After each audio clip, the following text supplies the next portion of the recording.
Hi guys! Ayun na nga, maaga tayo nagising ngayon. Actually, alas 2 pa lang, nagising na ako. Ngayon ay 2:54 na.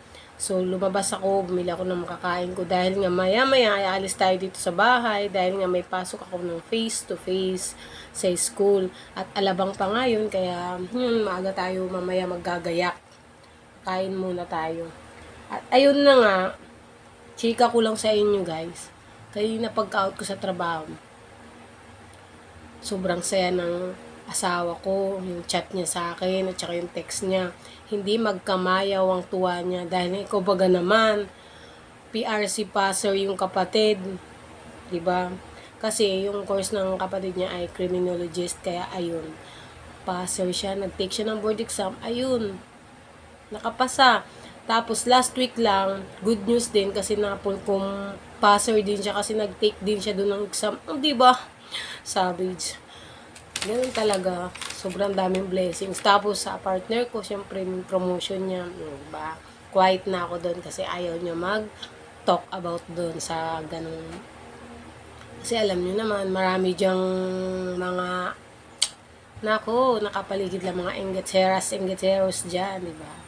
Pero alam nyo, napakasarap talaga yung feeling na maging mabuting tao. Kasi tingnan mo, sunod-sunod ang blessings. Tapos sa akin, diba, nakapasok din ako sa inaano kong alams na, diba, secret mo na, diba. Pero siyempre, ganun talaga. Kailangan mo talaga magtiyaga. Lalo na yung kapatid ng partner ko ay talagang matyaga yun. Yung sacrifice niya sa pagpasok habang nagtatrabaho yun, as in nagpapasuhol yun magtabas. Nagbubundok din yun. Diba? Kasi siyempre kay the mama at papa, diba? Yung sakripisyo nila. Siyempre yung partner ko na to the rescue pag talagang hindi na kaya, andyan siya. Mahal na mahal niya yung pamilya niya. Ayun. Diba? Ayun. Chika ko lang sa inyo yung success ng pamilya ng partner ko, di ba? Nakakakilabot. Nung nalaman ko kanina, nakakakilabot talaga. Di mo ko alam kung kahit hindi naman ako yung talagang kapatid, di ba?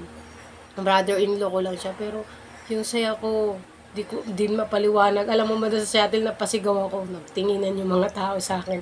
Kasi nung pag-open ko ng cellphone, yun ang bumungad sa akin. Tapos ayun, napasigaw ako ng gano'n, nakatingin tuloy sila, di ba? Tapos, napano ka, sabing gano'n, nung kakilala ko.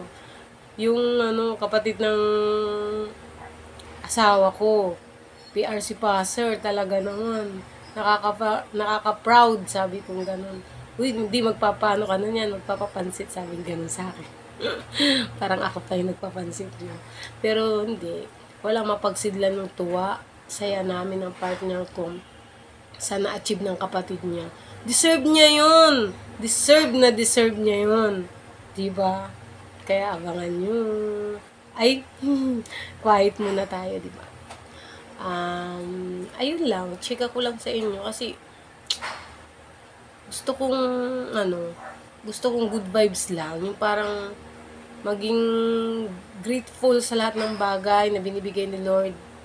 Ang lahat ng mga viewers ko, mag-pray lang kayo.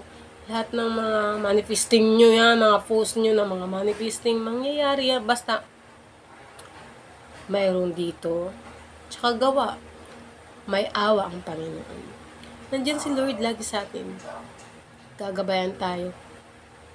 Alam nyo na dalawa lang ang way patungo sa ating Panginoon.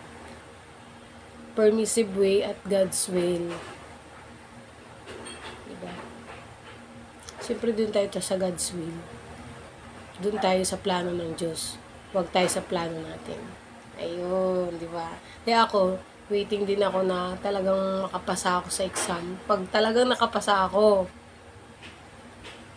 plano yun ni Lord. Hindi ko yun kagustuhan, kundi siya ang may gusto.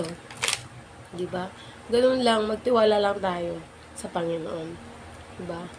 Ayun lang. Update ko na lang kayo mamaya pag papasok na ako sa school. Bye! Kain muna tayo!